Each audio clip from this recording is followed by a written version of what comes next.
112 1 മുതൽ 51 വരെയുള്ള വാക്യങ്ങൾ. പെസഹ ആചരിക്കുന്നു. കർത്താവ് ഈജിപ്തിൽ വെച്ച് മോശയോടും അഹ്റോനോടും അരുളിച്ചെയ്തു, ഈ മാസം നിങ്ങൾക്ക് വർഷത്തിന്റെ ആദ്യ മാസമായിരിക്കണം. ഇസ്രായേൽ സമൂഹത്തോട് മുഴുവൻ പറയുവിൻ, ഈ മാസം 10-ാം ദിവസം ഓരോ കുടുംബത്തലവനും ഓരോ ആട്ടിൻകുട്ടിയെ കരുതി വെക്കണം. ഒരു വീടിന് ഒരാട്ടിൻകുട്ടി വീതം. ഏതെങ്കിലും ഒരു കുടുംബം ഒരാട്ടിൻകുട്ടിയെ മുഴുവൻ ഭക്ഷിക്കാൻ മാത്രം വലുതല്ലെങ്കിൽ ആളുകളുടെ എണ്ണം നോക്കി അയൽ കുടുംബത്തെയും പങ്കു ചേർക്കട്ടെ. ഭക്ഷിക്കാനുള്ള കഴിവ് പരിഗണിച്ചു വേണം ആടിന് വേണ്ട ആളുകളെ എണ്ണം നിശ്ചയിക്കാൻ.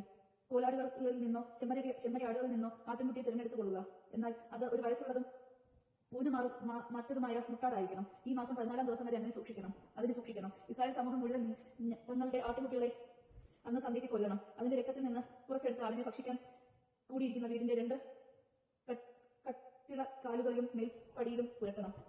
അവർ അതിന്റെ മാംസം തീയിൽ ചുട്ട് പുളിപ്പില്ലാത്ത അപ്പവും കയ്പുള്ള ഇലകളും കൂട്ടി അന്ന് രാത്രി ഭക്ഷിക്കണം.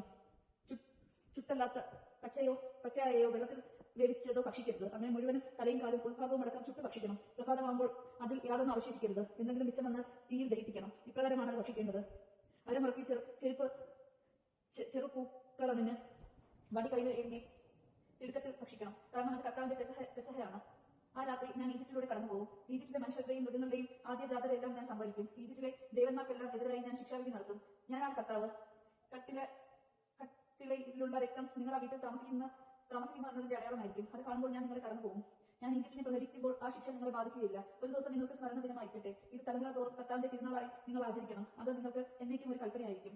പുളിപ്പില്ലാത്ത അപ്പം. നിങ്ങൾ 7 ദിവസം പുളിപ്പില്ലാത്ത അപ്പം ഭക്ഷിക്കണം. 1-ാം ദിവസം തന്നെ നിങ്ങളുടെ വീടുകളിൽ നിന്ന് പുളിമാവ് നീക്കം ചെയ്യണം. 1 മുതൽ 7 വരെയുള്ള ദിവസങ്ങളിൽ ആരെങ്കിലും പുളിച്ചാപ്പം ഭക്ഷിച്ചാൽ അവർ ഇസ്രായേലിൽ നിന്ന് വിച്ഛേദിക്കപ്പെടണം. ഓരോ ദിവസവും 7-ാം ദിവസവും നിങ്ങൾ പരിശുദ്ധ സമ്മേളനം വിളിച്ചു കൂട്ടണം. ആ ദിവസങ്ങളിൽ വേല ചെയ്യരുത്. എന്നാൽ ഭക്ഷിക്കാനുള്ളത് പാകം ചെയ്യാം. പുളിപ്പില്ലാത്ത അപ്പത്തിന്റെ തിരുനാൾ നിങ്ങൾ ആചരിക്കണം. കാരണം ആ ദിവസമാണ് ഞാൻ നിങ്ങളുടെ വ്യൂഹങ്ങളെ ഈജിപ്തിൽ നിന്ന് പുറത്തു കൊണ്ടുവന്നത്. നിങ്ങൾ തലമുറ തോറും ഈ ദിവസം ആചരിക്കണം. ഇത് എന്നേക്കുമുള്ള കൽപ്പനയാണ്. ആദ്യ മാസത്തിലെ 14-ാം ദിവസം സന്ധ്യ മുതൽ 21-ാം ദിവസം സന്ധ്യ വരെ നിങ്ങൾ പുളിപ്പില്ലാത്ത അപ്പം ഭക്ഷിക്കണം. നിങ്ങളുടെ വീടുകളിൽ 7 ദിവസത്തേക്ക് പുളിമാവ് കാണരുത്. ആരെങ്കിലും പുളിപ്പുള്ള അപ്പം ഭക്ഷിച്ചാൽ അവർ വിദേശിയോ സ്വദേശിയോ ആവട്ടെ, ഇസ്രായേൽ സമൂഹത്തിൽ നിന്ന് വിവേചിക്കപ്പെടണം. പുളിപ്പിച്ച യാതൊന്നും നിങ്ങൾ ഭക്ഷിക്കരുത്. നിങ്ങൾ വസിക്കുന്നിടത്തെല്ലാം പുളിപ്പില്ലാത്ത അപ്പം മാത്രമേ ഭക്ഷിക്കാവൂ.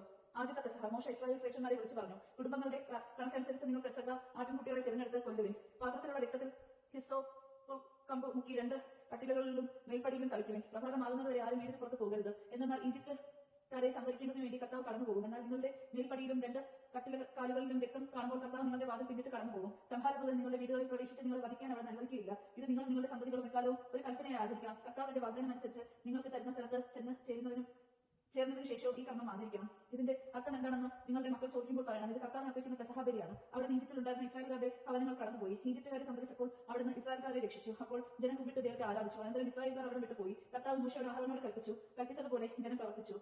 ആദ്യ ജാത വിധിക്കപ്പെടുന്നു. സിംഹാസനത്തിൽ ഇരുന്ന ഫറവോ മുതൽ കാരാഗൃഹത്തിൽ കഴിഞ്ഞിരുന്ന തടവുകാരൻ വരെ ഈജിപ്തിലുണ്ടായിരുന്ന എല്ലാവരുടെയും ആദ്യ ജാതരെ അർദ്ധരാത്രി കർത്താവ് സംഭരിച്ചു. കന്നുകാലികളുടെ കടഞ്ഞൂലുകളും കൊല്ലപ്പെട്ടു. ഫറവോയും അവന്റെ സേവകരും ഈജിപ്തുകാർ മുഴുവൻ രാത്രിയിൽ ഉണർന്നു. ഈജിപ്തിൽ നിന്ന് വലിയ നിലവിളി ഉയർന്നു. കാരണം ഒരാളെങ്കിലും മരിക്കാത്തതായി ഒരു വീടും അവിടെ ഉണ്ടായിരുന്നില്ല. ഫറവോ രാത്രിയിൽ തന്നെ മോശയെയും അഹ്റോനെയും വിളിച്ചു പറഞ്ഞു, നിങ്ങൾ എന്റെ ജനത്തിന്റെ ഇടയിൽ നിന്ന് പോകുവിൻ.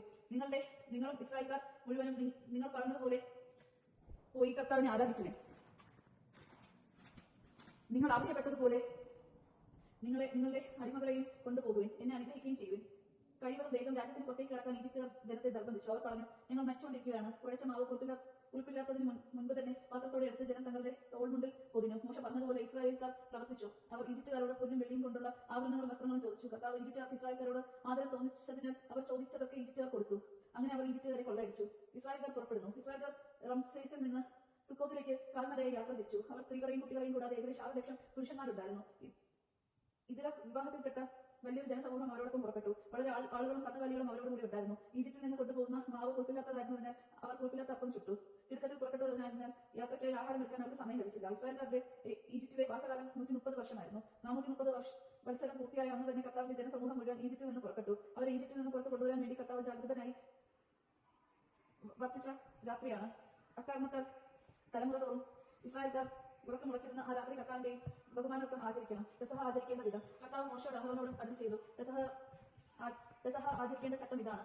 പരദേശിയായ ഒരുവനും പെസഹ ഭക്ഷിക്കരുത്. എന്നാൽ വിലയ്ക്ക് വാങ്ങപ്പെട്ട അടിമ പരിദേശിച്ചതിനാണെങ്കിൽ അവന് ഭക്ഷിക്കാം. പരദേശിയും കൂലിക്കാരനും അത് ഭക്ഷിക്കരുത്. പാകം ചെയ്ത വീട്ടിൽ വച്ച് തന്നെ പെസഹ ഭക്ഷിക്കണം. മാംസത്തിൽ നിന്ന് അല്പം പോലും പുറത്തു കൊണ്ടുപോകരുത്. ആടിന്റെ അസ്ഥിയൊന്നും ഓടിക്കുകയും അരുത്. ഇസ്രായേൽ സമൂഹം മുഴുവൻ ഇത് ആചരിക്കണം. നിങ്ങൾക്കിടയിൽ പാർക്കുന്ന പരദേശി കർത്താവിന്റെ പെസഹ ആചരിക്കാൻ ആഗ്രഹിക്കുന്നുവെങ്കിൽ അവന്റെ വീട്ടിലുള്ള പുരുഷന്മാരെല്ലാവരും പരിചയനം സ്വീകരിക്കണം. അതിനുശേഷം പെസഹ ആചരിക്കണം. അവൻ സ്വദേശത്തെ പോലെ അപരിചിതരോടും പെസക ഭക്ഷിക്കരുത്. സ്വദേശിക്ക് നിങ്ങൾക്കിടയിൽ പാർക്കുന്ന പരദേശിക്കും ഒരു നിയമമേ ഉണ്ടാകൂ. ഇസ്രായേൽക്കാർ എല്ലാവരും അപ്രകാരം പ്രവർത്തിച്ചു. കർത്താവ് മോശയോടും അഹറോനോടും പറഞ്ഞതുപോലെ അവർ ചെയ്തു. ആ ദിവസം തന്നെ കർത്താവ് ഇസ്രായേൽ ജനത്തെ